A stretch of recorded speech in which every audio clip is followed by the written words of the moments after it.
Greetings, my name is Quinn Richardson and I am a Technical Specialist with Autodesk. I've been editing on Smoke for over 12 years, and today I'm going to show you the first part of a two-part webinar covering the interface and tools of Smoke 2013. I would like this webinar to become a reference for future Smoke webinars. We're going to extensively cover the interface and the myriad of options in Smoke. That way, you'll have an idea of where you are in the software and what tools we're using without a great deal of explanation, and you can focus on being creative. In addition to this webinar, there are a number of other great resources for Smoke 2013, and I'll try and list these again at the end, like the area, Facebook, Smoke Training, and FX PhD. Now, even though Smoke 2013 is still evolving, everything we go over here should still be applicable, if not exactly the same as you see it now. So let's get started. So if this is the first time running Smoke, you'll need to create both a user and a project. Let's start from the top and work our way down. Give your project a name, very simple, something you can identify it as. The next fields are not editable in this window, but they give you a bit of information. They list the name of your media storage and how many frames are free, depending on what resolution you're working. The next pop-up is subdirectory, and this tells Smoke where to save any setups you may have. So if you want to save them into a particular custom folder or something, you can set that here. The next pop-up lets you choose either new setups, or if you're working on a project that is a version of a previous project, say a topical that's part of a larger promotion campaign, or just a variation. You can copy the setups that you have saved before, say color corrects or wipes or something of that nature. The next pop-up is a config template in this working environment, or if you're working in an environment that deals with tape. This tells Smoke what kind of sync to look for, and also sets the default timecode to work from, and a few other variables related to screen refresh and timecode sync. The next is your resolution. Now, this doesn't limit you to what resolution you can bring in. All your footage does not have to match that resolution. However, when you create a default color source and many other render settings, the defaults will be set to this resolution. Everything you'll be able to customize, but it gives Smoke a starting point of what your project is. At the bottom, you'll see two tabs, and one of them is the more new and probably most oft-requested things, and that's intermediate renders, and especially being able to set them to ProRes. Previously, Smoke always took the high road on quality and worked at uncompressed RGB. This came at a cost of file size and bandwidth, though, and considering so many people are working in ProRes now, we've now included this as an option. So whenever you render a color correct or any kind of effect, it'll be rendering it to ProRes, which will save you a ton of room on your storage. The other tab is for proxies. With ProRes being so light compared to uncompressed, I haven't used the proxy workflow as much lately. However, if you want to have a proxy workflow, we actually have two choices in that for you. And the first choice is you can tell Smoke to create proxies for every clip that you bring in. Again, that'll take up a little bit of storage because it has to store those proxies somewhere. But if you're working at a large resolution, say 2K or something, it's going to make your system feel a lot faster. The second option is you can set them to be conditional. So, for example, you can tell Smoke anything larger than 8-bit and larger than 720 pixels wide, you want to create a proxy for. And conditional is really a great and intelligent compromise way of working in proxies, because it'll just take a subset of your footage to create those proxies. So let's create the user. Just click on New, and give your user a name, probably your name, and choose your keyboard shortcuts. By default, Smoke is set to use the FCP7 hotkeys. However, I will be using the Smoke hotkeys, as that is what I know. So the idea is for you to use what you're comfortable with, and you'll be much more productive right away. Additionally, if you happen to be coming from Flame, those hotkeys are accessible as well. Okay, so let's hit start, and let's create this project and get to editing. Okay, we've started Smoke, and by default it's going to come up in our standard 2-up view. And the next thing we want to do is get some media in here. Though you can drag and drop footage, and here we can do that. We'll go to my RAID, and I will grab some stuff from, say, an unmanaged media folder. Go to media, and I'll grab a number of files from here. Let's just look at these in icon view, and we'll grab let's just grab some green screen, a couple more frames, and this water, and we could just drag them in here like so, and there they all show up. However, when you drag your files from the Finder into your media library, the settings that are applied to those clips are all set here within the Media Hub. So let's take a look around. The Media Hub is really where you set all your import options, and it's the media browser for all the file types you might have that you're going to bring into your project. One of the main areas that we work within is down here at the bottom. It's across the 4 tabs, and the first one up is the General tab. One of the most important boxes and first ones we'll touch on is the Create Project Media, and as if you hover over it, a pop-up will come up with a fairly lengthy explanation. Create Project Media, what that does is Smoke can take any media that you bring in, that you drag and drop and put in, and create it to what we call managed media. Now what that means is it'll break the link from the original media and transcode it into whatever you set up as your project format. In this case, it's ProRes 422. If it has an alpha channel, it will respect that and create a multi-channel clip as well. You have a couple other different options as far as same as source. You could tell it to maybe resize it to whatever size your project is, set bit depth, scan mode. You do not have to do that. Smoke will handle, even if you've set a project to a particular resolution, it will take in any other format, and just when you bring it into your timeline, give you an effect to make it compatible. In other words, if you have an HD timeline and you drop in a 2K clip, it's going to put a resize effect on it, allowing you to set what you want the pan and scan to be. Our next tab is the format specific options. Here, if we tick on show all formats, it'll list all the major formats that we deal with, including P2, MXF, I believe DPX is one of the more common, as well as OpenEXR, which is great for any CG pipeline you have. And then, of course, the very popular file-based formats of ARRIRAW and R3D. And actually, let's see if we can find an R3D file to further explain that. And unmanaged, and in here. So this I know is an R3D format, and we can tell also by the name. It will say it here. If we click on the metadata tab, it lists a ton of metadata that we're able to extract out of the file, telling what the primary timecode track is. Now, in addition to the metadata, we can step to the debayering. Now, offhand, let's look at our clip info. It is 2560 at 1350 at half premium. If we drop that to a quarter, we'll see the size comes down that much more. So it's now 1280 by 675. We can select our bit depth as well as detail, denoise, and any of the other options. If we were to import a sequence, we have options for that here. How far to search. You can also tell it to go up a certain amount of levels before searching down for the sources of an XML. And we can actually see that here as well. So let's go into there, and I know I have an XML somewhere in here. Additionally, our preview window will give us information on the XML as well, as what its format, its frame code mode. And I happen to know that a lot of these sources, if you click on them, say 10-bit. So if we want, we can say copy from selected, and it'll update, it'll update our sequence settings to that. So previously it was 8-bit, now it is 10. And actually, we can actually see that up here. It says 8-bit, but if we bring it in, it'll be 10. And one of the other things I'm going to check is the save sources separately. What that'll do is any sources linked to this XML, we'll save them off in a bin or a directory separately. So you'll have access to all of your sources again. And that's most easily demonstrated by this. We'll just take this XML.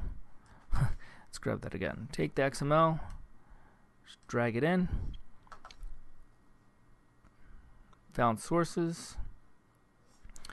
And there it is, and here is our bin of all of the sources for that. Really great, handy to have access to all that without having to re-import it separately, all in one shot. Again, if we were doing any kind of transcoding or saving project media, jobs would come up here of that process. It would tell you, when it started and approximately how long it's taking. One other option in importing through the Media Hub is also just to grab full directories within. You can do it from the Finder as well as the Media Hub, and they work pretty much the same way. If you can drag a folder, just drop it on over, and it brings the whole folder over, respecting the name and respecting and bringing all the clips inside of it. It's really handy to that way you can pre-organize your project at the Finder level before you even launch Smoke. Say you want to organize it by client, by subject matter, by which stockhouse you downloaded it from, or which camera it came from. One last thing I want to touch on is up here. We navigated way down into this to find our footage. You can add bookmarks to get to that, and that's really easily demonstrated. And we can zap back home, step into here, and right back to the beginning, right back to where we found our footage. You can set multiple bookmarks. That's we'll go up again to this directory which we worked in before. You can even rename them from here, and we will add another bookmark. So now we can toggle between them. Really handy. Lets you be efficient and sets up ways to quickly navigate around all of your common areas to get your footage. And that is a quick overview of the Media Hub. Once you have your media in, it's time to get editing. Okay, we're now ready to edit. We are in the timeline view, or the timeline layout, and this is really where you get most of your work done. We have a very probably familiar layout to many people with a source and sequence, or source and record view, as well as your timeline and layout here at the bottom. And your media bin, or our media library, down the one side. And you can see we have our additional folders that we have brought in from the Media Hub. So let's do a quick tour around the timeline interface. First off is your media library, and there are a couple different view options just within that. If you want, you can actually swap it to the opposite side if you are maybe left-handed, or just view things that way. Move it over. You can have it full height or just the height of your top half of your screen, thus giving you much more room for your timeline. I'm going to continue to work with it full height. If you want additional information on your clips, you can go to, full width. And this gives you times for your mark in, your mark out, the duration of that, the duration of your media, tape names, all the metadata you would expect to find of clips. And then say if you have your edit, and let's actually open our conform up. We'll click open. If you were really working on your edit and you didn't want to see all the extra media, you can hide it. Also handy. So those are some options just in viewing your media library. There's a little gear next to it which also provides us with a ton of useful things. First off is a little new menu, which you can create a new folder, sequence, color source, color bars, etc. Gradient, audio, tone. Open, some basic edit functions of copy, cut, paste, and duplicate. Some navigation functions of go to, frame, or time code, very handy. You can rename your clip, a sequence, or otherwise here. Delete it, I'd be careful with that one.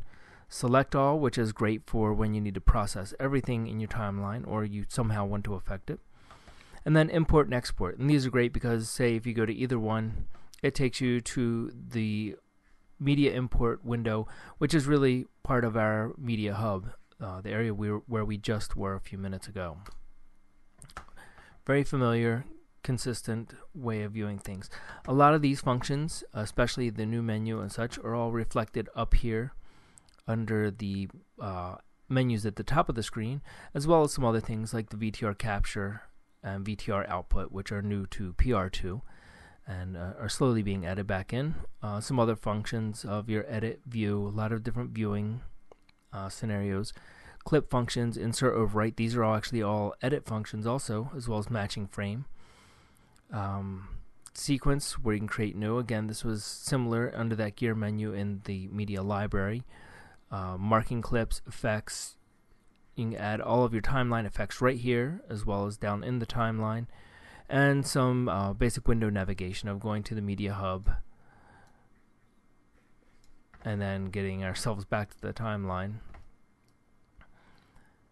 as well as different layouts. In addition to the layouts under here, we actually have a great little transparent pop-up over here that helps you navigate around. So by default, we're in the source sequence view. A single one-up player is great when you're just really tweaking the edit. You have all your media in there, or you just want to play it down and have a good look at it. There's the thumbnail view, which is really the kind of, you know, the way Smoke often looked before, with a open desktop of clips, and we hit clean up all to get them all there. And this is great in the fact that you can kind of pre-edit certain things here. You can mark ins, outs in your timeline. You can actually hit escape and see it in full view, and mark, say, an in and out. You can go back to that. You can create subclips right from the desktop. So that just took out what was between the in and out. You can see the duration is 202 there, and this one is actually a bit longer if we clear out its actual duration. So if we got rid of the in and out, its duration is actually 416. So you can create subclips, and you can even do editing as far as like drag and drop straight from one to the other in there. Oh, we brought down some audio. I did not want to do that. So that is one of our layouts. And you can see, oh, we also have a triptych view. Now what this does, it gives 3 different playheads you can see throughout the screen, and each one can be controlled individually.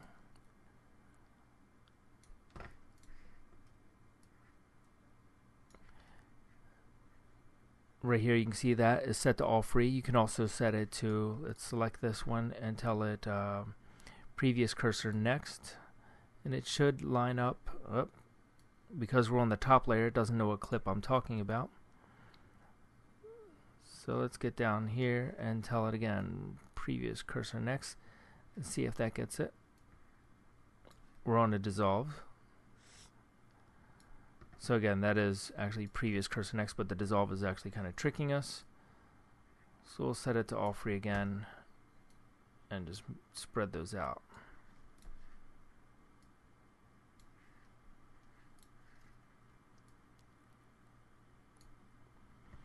And that is the triptych view. We'll put it back to source sequence, to a place where we're all familiar with. Now if we want, we can mark this clip, or mark, actually I'm going to clear the, we'll clear the out for this one.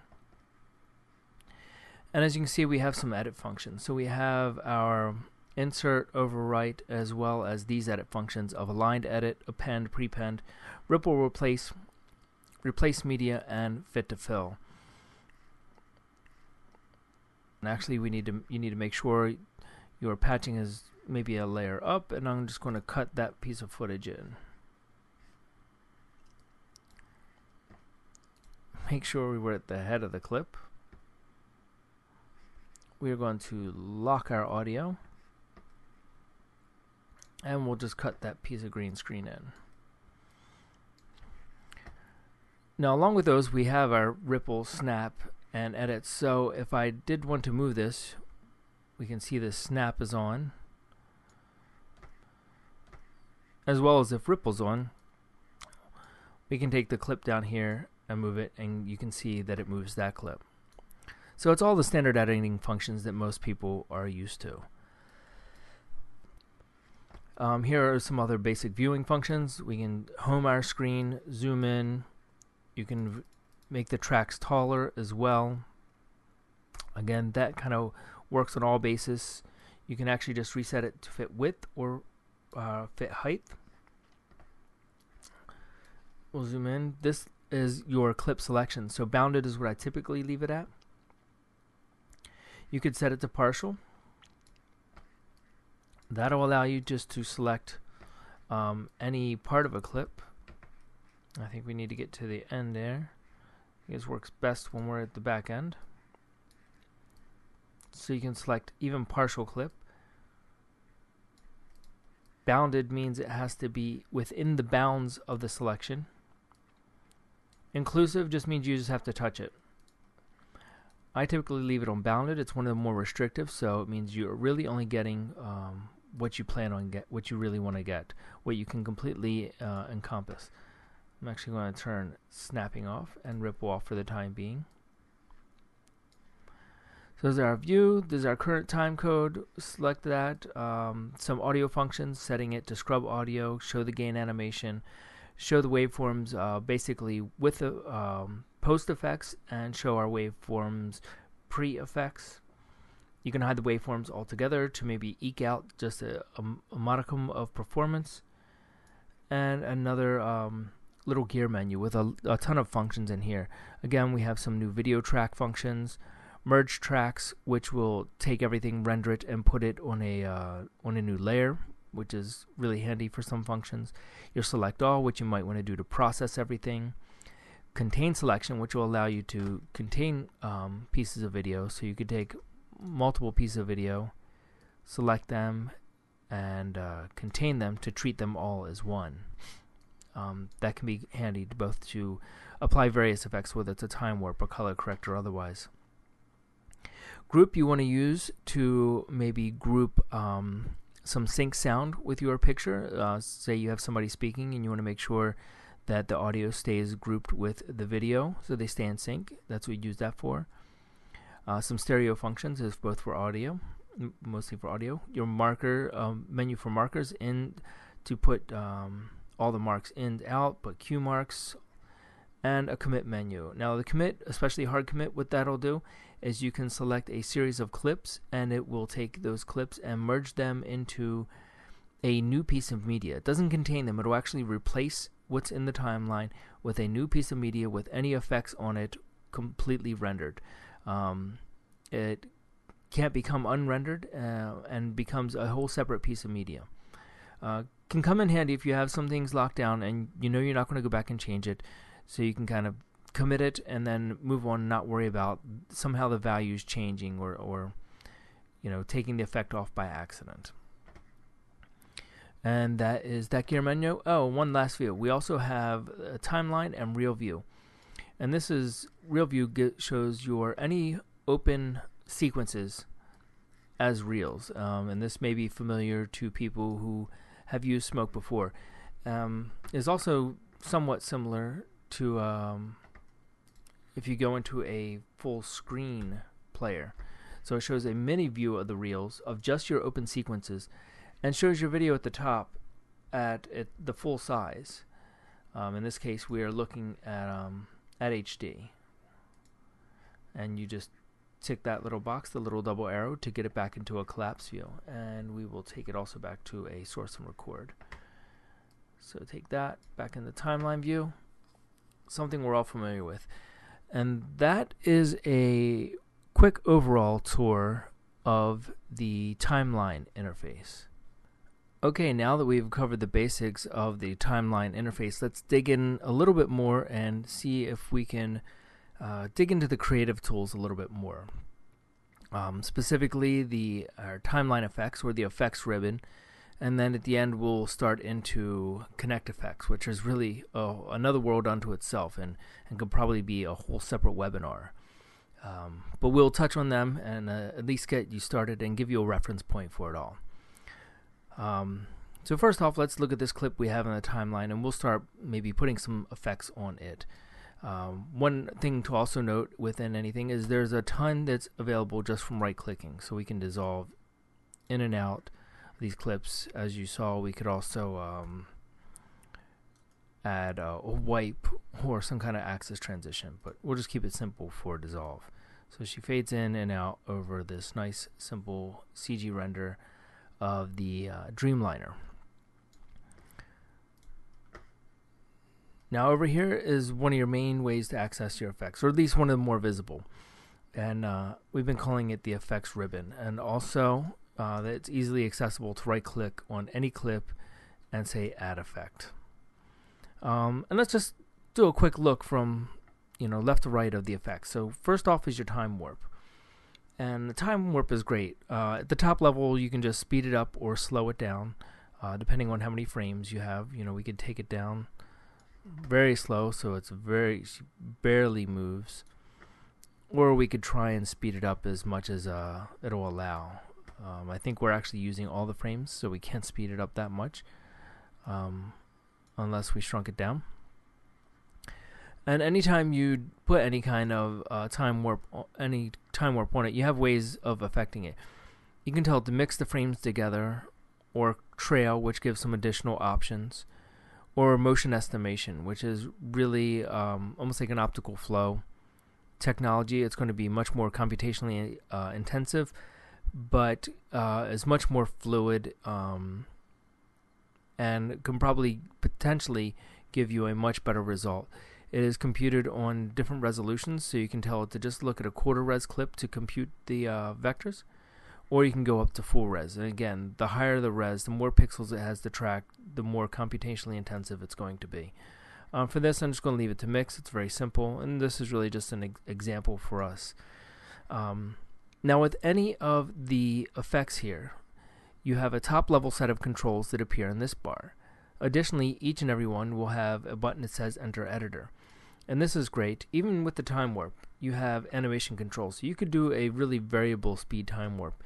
I have it set to 90, but we could set a key here and drag this down to say 30%. And it's going to go from 90 to 30 in this nice slope. So it'll just ease into it. This particular clip isn't going to show that time warp well, but you can see that you have animation control over it. And you'll have that for each and every effect that we have, which is great. So let's move on from the time warp and get on to the next one. Resize is fairly simple, and this particularly comes in handy when you're just cutting something that is not the resolution or not the size of your sequence. So resize really takes into account, and we'll step into the editor for this, both the size as well as bit depth. But being this footage matches our sequence in both, we could set it, if we enter the editor, we can actually change the scale to what it's going to crop it as, and we will tell it to fill. So we can really kind of interactively change the crop, the pan and scan of what our footage is. And imagine if this was, say, a still from Photoshop that may be 2K or 4K or something, you can actually create your animation all within that, just within the pan and scan. And that's the resize tool. Our next tool heading across is the text tool, and this is more for adding titles and things like that. And it's top level. Again, gives you a bit of control, but it's really when you enter the editor that you get into a place that you're more familiar. So you click on the screen, and we can see that it created a little text line at the top, and we'll do something simple like Smoke 2013. Select all our text. We want it to be centered, and we'll take it below. And actually we can just grab the axis over here, size it up, change our font, and what directory, use a discrete font. I'm actually going to go up to the root, and I have a folder full of fonts, and I will tell it to scan subdirectories. Now this is going to take a few seconds because I have a number of fonts. You can actually see it counting up the numbers here. And we'll have a list, and I'll set it to auto. Oh.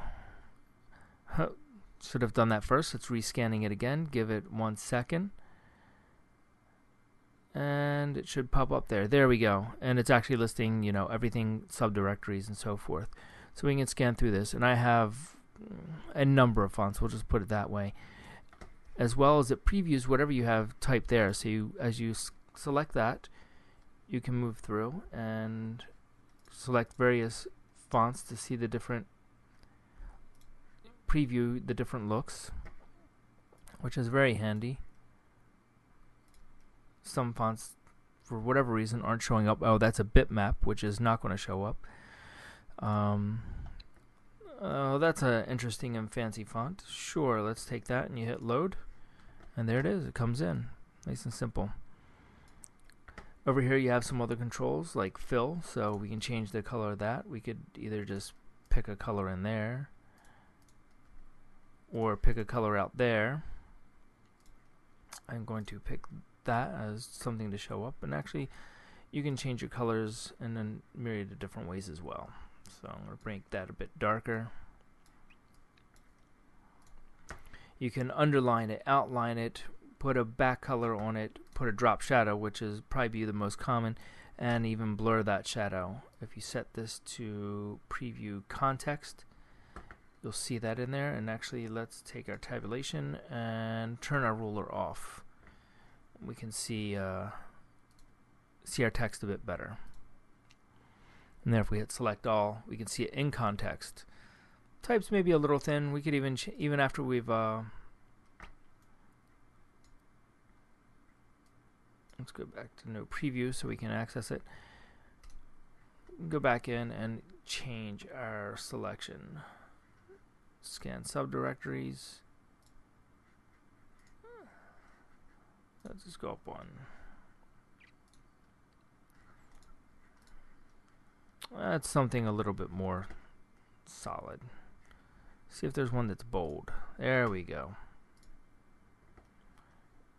Again, we can set this to context, and there we can see it in. Let's move it off our face again. Just move it down here.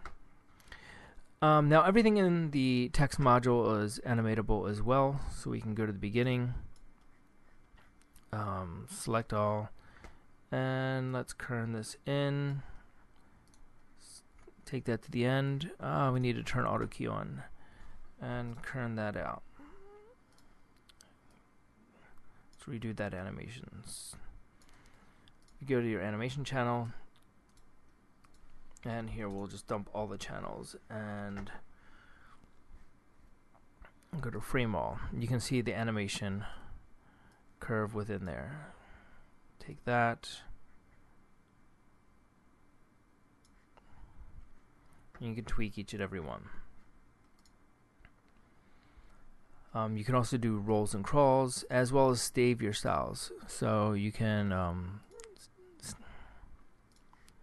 define a style and set that there. So if you want to apply it again and again, you have it right there. The text tool is really pretty deep unto itself and has a lot of great options. You can animate per character, per paragraph, etc. It's really quite a good versatile tool. Moving across, color correct, probably one of the tools that is used most often throughout. And actually, let's skip to a different clip to apply that. We'll actually go to this clip. And in fact, let's copy that clip up.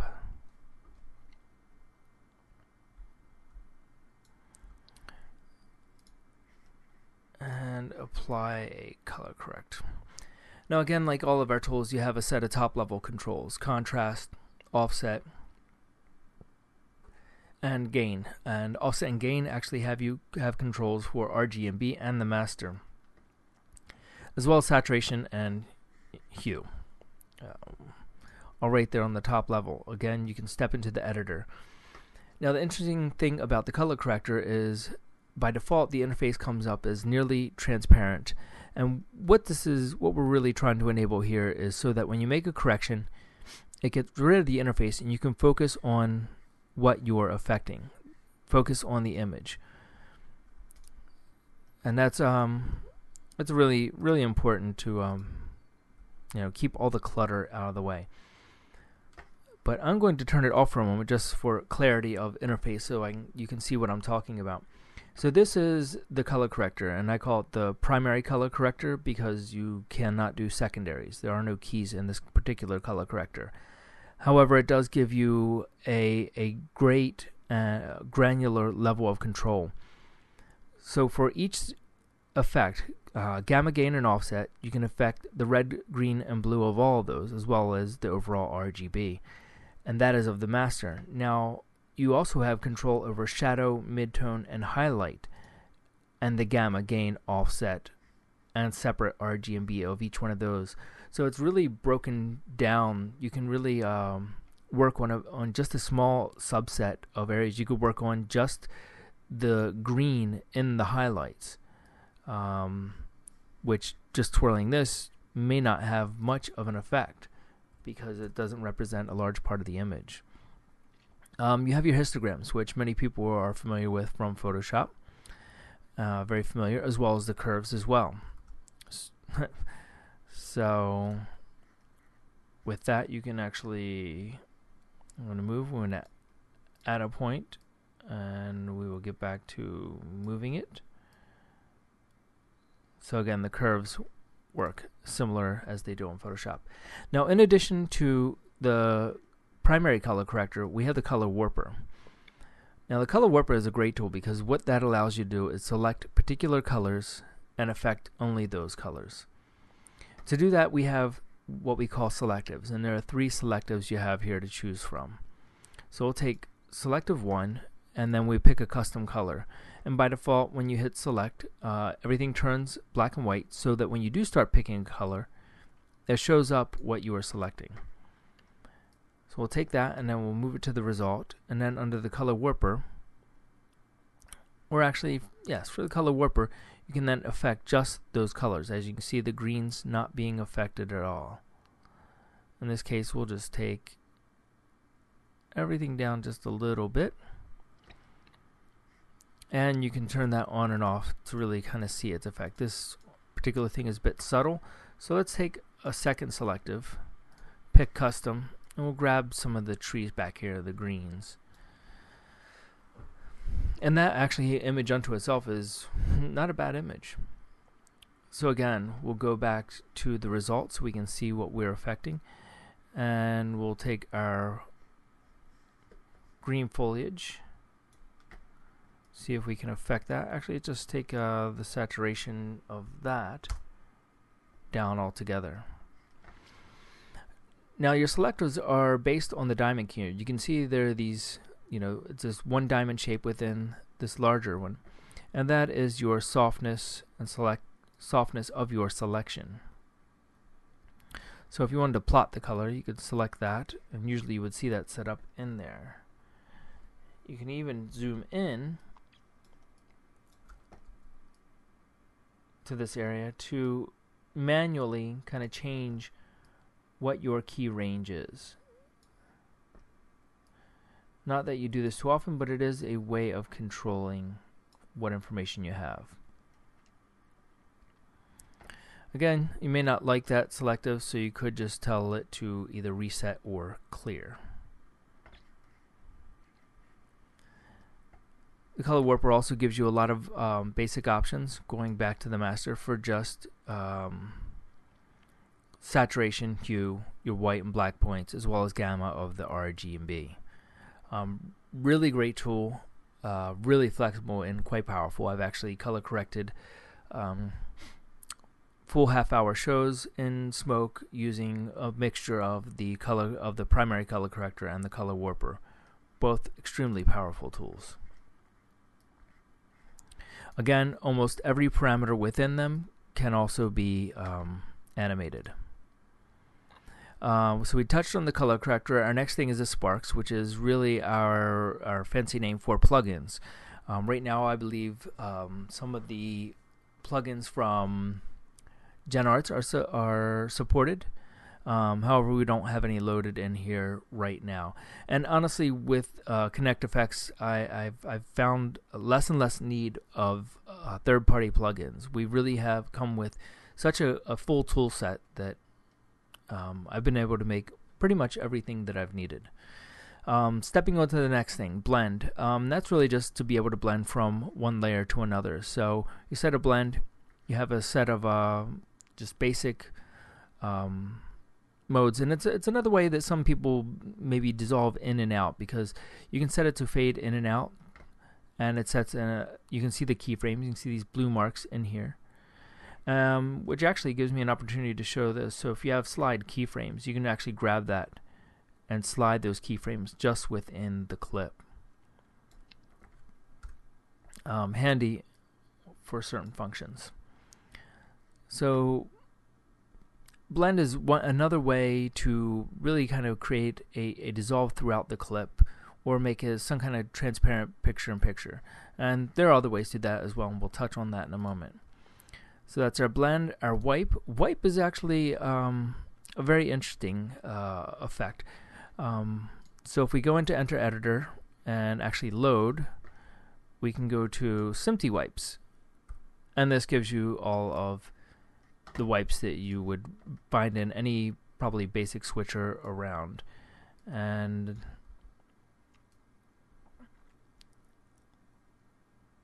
so you can see it wiping on. It actually has the animation of it is quite quick for the beginning of this.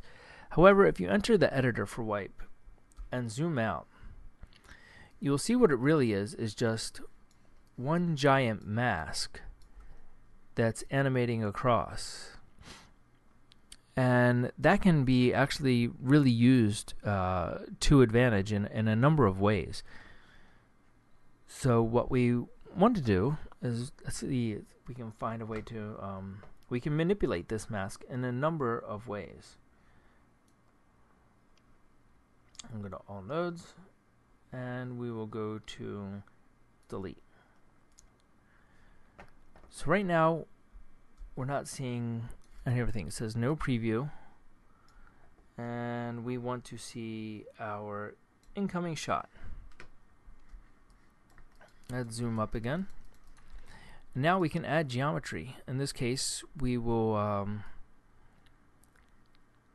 just draw a circle around her and actually hit close. That'll close it for us. By tweaking the lasso fit, that tweaks the number of control points we have. Let's take this to the beginning, and we will actually enter the stabilizer within this. And this is really kind of getting fancy, but it shows you the power of what you can do with just really some simple tools. Get that right on there, and just hit analyze. And this is a tracker within the wipe tool. Again, we're just using it really as a mask tool.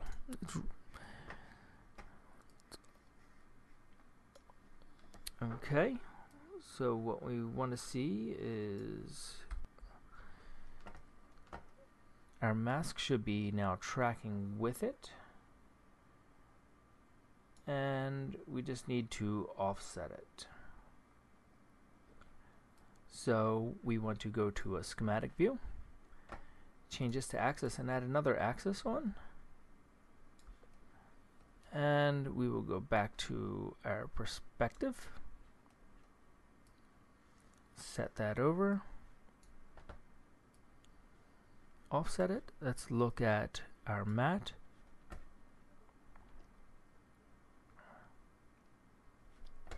Okay, I'll make this a little more soft. And look at our result.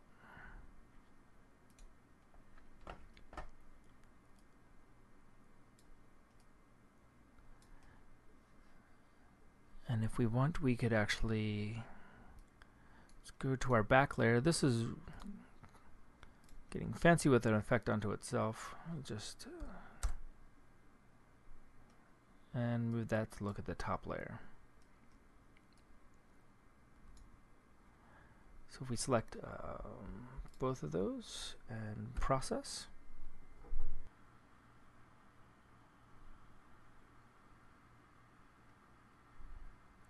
we can scrub through and see the effect that you can create using just a wipe and a color correct. It's really almost like a hidden gem within there. I find the name wipe almost a little misleading because it has a lot of other functions that are really powerful. So we'll take that off. And our last effect in the ribbon is the axis effect. Now the axis effect is what I would refer to, and actually you can see I actually applied it to the wrong one. Make sure you have the correct clip selected. I like to refer to the axis as really a simple super tool. Not a super simple tool, but a simple super tool. Again, at the top level we have a number of controls which really I think almost disguise its power. For this we'll step into it. Again, we'll see this. So you have a number of options here for position, which you can actually just also move around in the screen. Rotation, which if you rotate on the Y, you'll see that really our environments are truly 3D. As you spin it on its Y-axis, you see the perspective coming into play with the plane, which really is one of the really hallmarks of power of Autodesk Smoke. You have your scale options, so you can do a simple picture-in-picture, move it around as you need within the frame.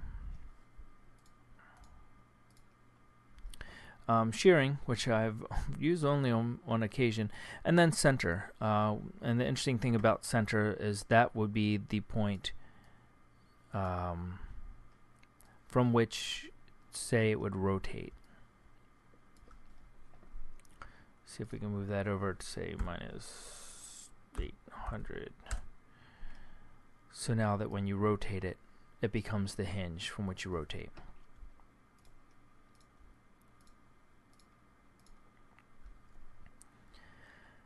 Now within the axis tool, so you have your basic position and ways to modify your image within there, modify your picture-in-picture for lack of a better word. Within this also we have a keyer built in, so you can key right in your timeline. And it has all the powerful, it has the master keyer, which is probably one of the best keyers out there, as well as a myriad of other ways to key it if for some reason the master keyer is either not working for you or you feel that it may work better another way, maybe in a YUV color space as opposed to RGB. And the master keyer really, I just hit it once and you get a great key out of it straight away. You can look at your matte channel to really see what's going on here. And then within the master keyer, it has a lot of context sensitive tools that just with one click down, you can start to modify some of the parameters to really solidify your matte and get the best key you can out of it. Again, you can also tweak your histogram to really knock some of that down. And then for the stubborn bits that are either inside or outside that you want to get rid of, we have patches. Now this is kind of key within a key, or selecting an area within the key, which is great within the matte. So with that, we can select it and just do a group sample and get rid of some of that contamination. And we can do another patch and get rid of that down there. Now, just by the context of what you're selecting, it knows that that is supposed to be black and that our first patch was supposed to be white. It's just really one of the more intelligent and sophisticated keyers that I've dealt with. You also have some shrink, erode, and blur. I'm going to add just a touch because the edges look a little tough on there. And we can go back and see our result. Also, not just the master keyer, but the keyer within here has built-in color correction. So by default, just by picking the green, it automatically suppresses it, and you can see the results of that by turning it on and off. And you can see some of the green coming back, especially in different parts of her face. So you have the keyer built into it, and let's take it a step further of what else you can do in the axis effect. So you have surface controls, by default it comes in as a flat surface. But say you were tracking into a monitor, you can make it a bilinear. And bilinear is particularly interesting in the fact that you can move each point separately. So say for whatever reason she's being put into there to be in perspective with everything else. You can match these up. If this were you had a TV screen in there, you could match it into that, putting all four corners in to make it appear. We can reset that shape, and that is the bilinear. Let's see what else we have. You have different filtering options, linear and isotropic. These are all image filtering functions for when you do change the shape of your surface. So there's flat, bilinear, and then there's also bicubic. Bicubic is similar to bilinear, but it lets you bend the shape, as well as you can distort it in 3 dimensions. So we can take that and push it back in Z and look at our top view, and you can see the shape of the layer being bent back. This is our top view. We can see our camera as well as our image plane. Go back to perspective and we'll reset the shape, and let's zoom that back in some. And one last surface is the extended bicubic. Now, just like we showed with the bicubic before, where we could distort it that way, the extended bicubic lets you take that a step further. So you have the extended bicubic, and we want to go into this menu, which will let you subdivide it and subdivide it again. And you can do that a number of times depending on how far you want to manipulate the image. And this localizes your effects to each and every bit. So from here you can create some special warping, morphing effects, as well as just some distortion effects. In fact, we'll take this point, pull it forward in Z some, this point as well. And then we can go into setup and enable shading. And where is our light? We should have lights and enable our light. Let's bring that up in Z. And as you move that around, you can see it's lighting the surface. And behind these parts, let's go back to the object menu, you should see it actually casts a bit of a shadow depending on where the light's hitting it. And that's because, again, if we look at it from the top, it's distorting it in three-dimensional space.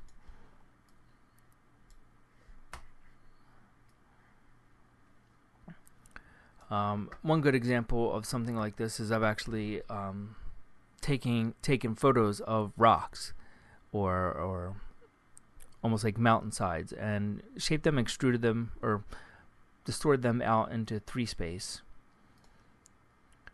So that when I added a light in, it cast real shadows. It's almost a complete relighting. And remember, you're just still right here in the timeline. You haven't taken anything to a node-based compositor. You haven't taken it into anything like any other compositor. It's all right here within the timeline, with its dissolves right in and out. Very simple, in context. And that's really where you want to be. You want to see it in context to your edit. There's one more feature about Axis that I don't want to forget to mention. And let's reapply that again really quick to show. So we can go into Axis, we'll enter the editor, and we'll go to New Text. And we'll type what we typed in before in their text editor, in the text module. And we'll set a font, and this one I'm not going to go digging much. I'm just going to do Lux Sans, and just a nice clean sans serif font. Let's really knock the size up a bit, and you'll see this thing too, depth, which really kind of gives you a clue to what we're making here. So what we can do is hit create, and then we will go to our lights, and we will hit shading and enable. and grab our light here. Now, as you can see, the text has some depth to it. In the timeline, Smoke will allow you to create 3D text, which is really nice unto itself. You can affect kerning size, you can italicize it, and depth, and all of these parameters are animatable as well as animating it as an object to move in and around the screen. So we'll bring that down here, and it comes in quite handy and can be stylized in any number of ways. Here I have it a bit large, but it's really just so you can get a full view of what we can kind of create within here. Here we're actually intersecting our video layer. To get that to look right, we'd have to bring it out. Let's move it up and scale it down a little bit. Have to bring our light forward. Select that, bring that out there. There we go. And then if we rotate it, we're not intersecting our video layer. Great. I just want to make sure that I didn't get out of this and move on to the next thing without showing you, that one last bit that we can do in here. Let's take that off. Okay, so this has been part 1 of this Smoke 2013 webinar.